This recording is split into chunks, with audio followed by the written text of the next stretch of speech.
सैयदना अब्बास रज़ी अल्लाह ताला अन्हु का घर मस्जिद नबवी के साथ था और उस मकान का परनाला मस्जिद की तरफ था।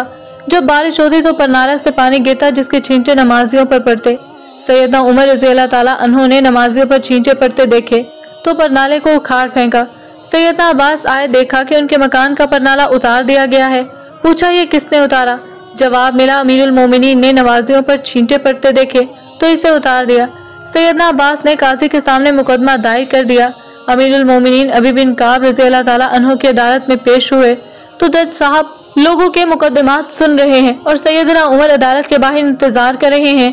काफी इंतजार के बाद जब सैयदना उमर अदालत के रूबरू पेश हुए तो बात करने लगे, मगर अबी बिन काब रज़ी अल्लाह ताला अन्हु ने रोक दिया कि पहले मुद्दई का हक है कि वो अपना दावा पेश करे।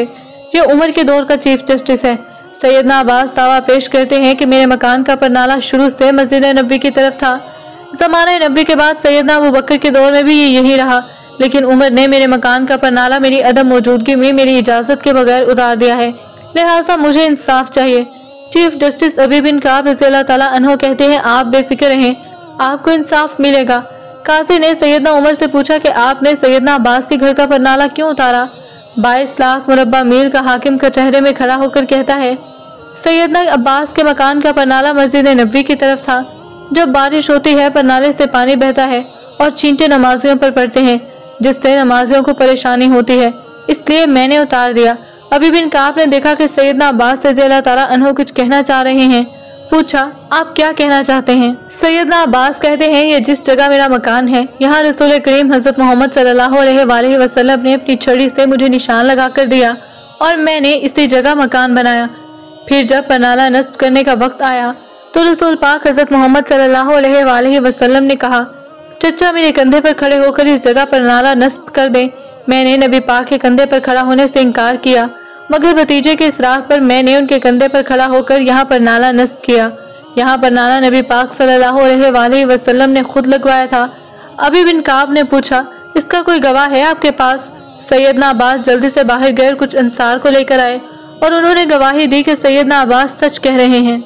ये सुनते ही सैयदना उमर के होश उड़ गए और रोने लगे, आंसुओं की झड़ी लग गई, प्यारे नबी याद आ गए और ज़माने नबी का मंजर नजरों में घूम गया। अदालत में सबके सामने ये 22 लाख मुरब्बा मील का हाकिम सर झुकाए खड़ा है, जिसका नाम सुनकर कैसर और किसरा के ऐवानों में लर्जा तारी हो जाता था। सैयदना अब्बास से कहा, मुझे नहीं मालूम था कि ये परनाला रसूल पाक सल्लल्लाहु अलैहि वसल्लम ने खुद लगाया। आप चलिए मेरे साथ, जैसे रसूल पाक ने ये परनाला लगवाया था वैसे ही आप लगाएं।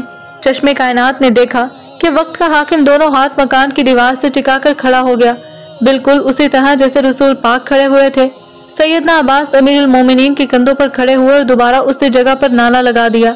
वक्त के हाकिम का ये सलूक देखकर सैयदना अब्बास ने मकान मस्जिद नबवी को वक्फ कर दिया। बाबुस सलाम से दाखिल हों तो दाएं जानिब दीवार में 1400 साल गुजरने के बावजूद आज भी उस परनाले के मकाम की निशानदेही मौजूद है।